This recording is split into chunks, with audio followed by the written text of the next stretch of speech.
Welcome back to the channel. In this video we're going to be going over function default parameters as well as just kind of how some functions may differ from others and kind of explain that a bit later. Anyways, let's get started. So let's make a variable called add5 and kind of like in the previous video, you're going to have num1 and num2. However, num2 is going to be equal to 5, right?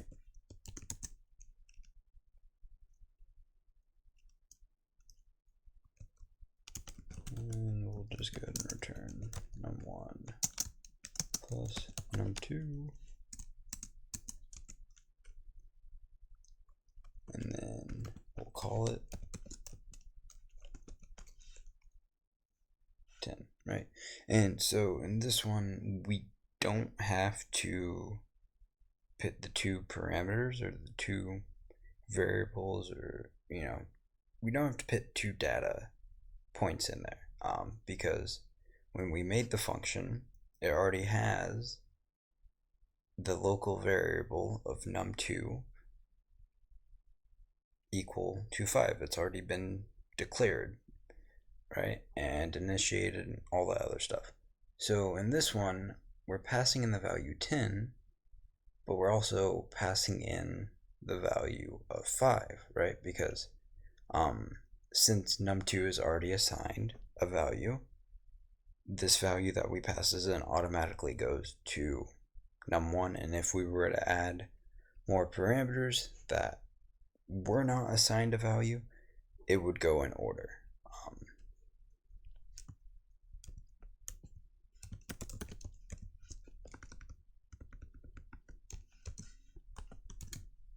So if we save and run, we can see that it is 15, right? But inside the function, if we ever want to change num2, we can do so just by calling num2 and setting it equal to 10, right? So now if we save and run this, we can see we get 20.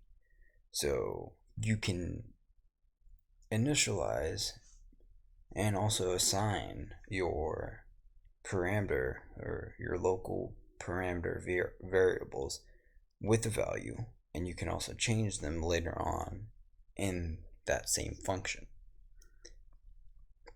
The other thing I wanted to mention is that Python passes things by reference, basically, not by value. And so what I mean is, let's create a variable called change, and we're going to use a list in this example, and it's just going to say our list, right?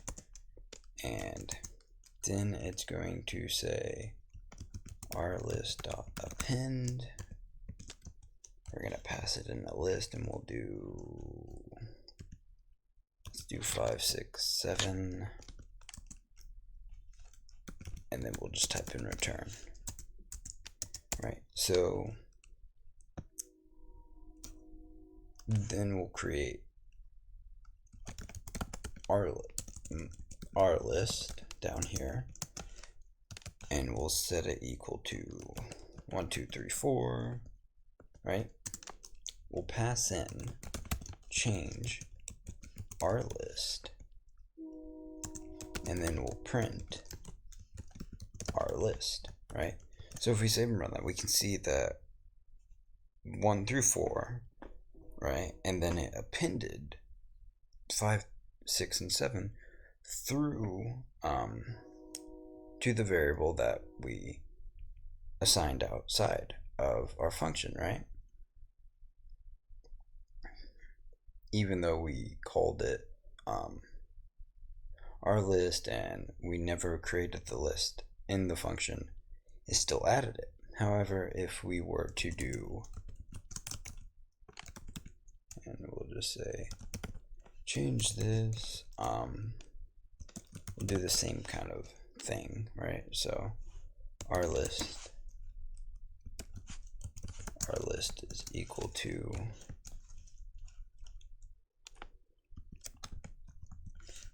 we'll throw in the same values, but we'll get a different outcome, right? So our list is equal to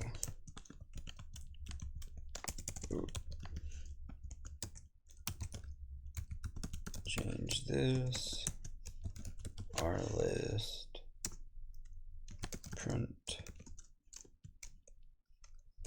R list, right?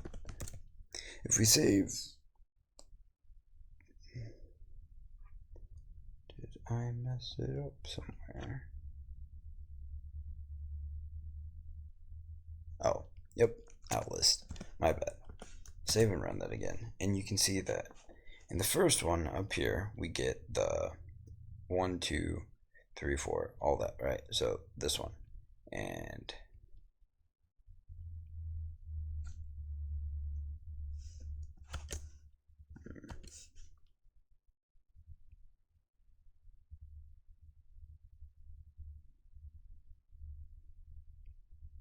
there we go. Okay. So just to prove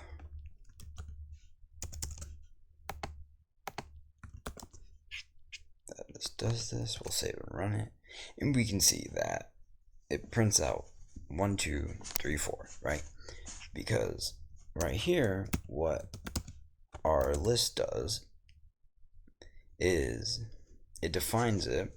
It says change this R list, and we create our list. We're not appending it to the variable we pass in, right? And because we're reassigning it, because it's in the function, it doesn't carry over. So this function right here would be a pass by value. This one up here, pass by reference.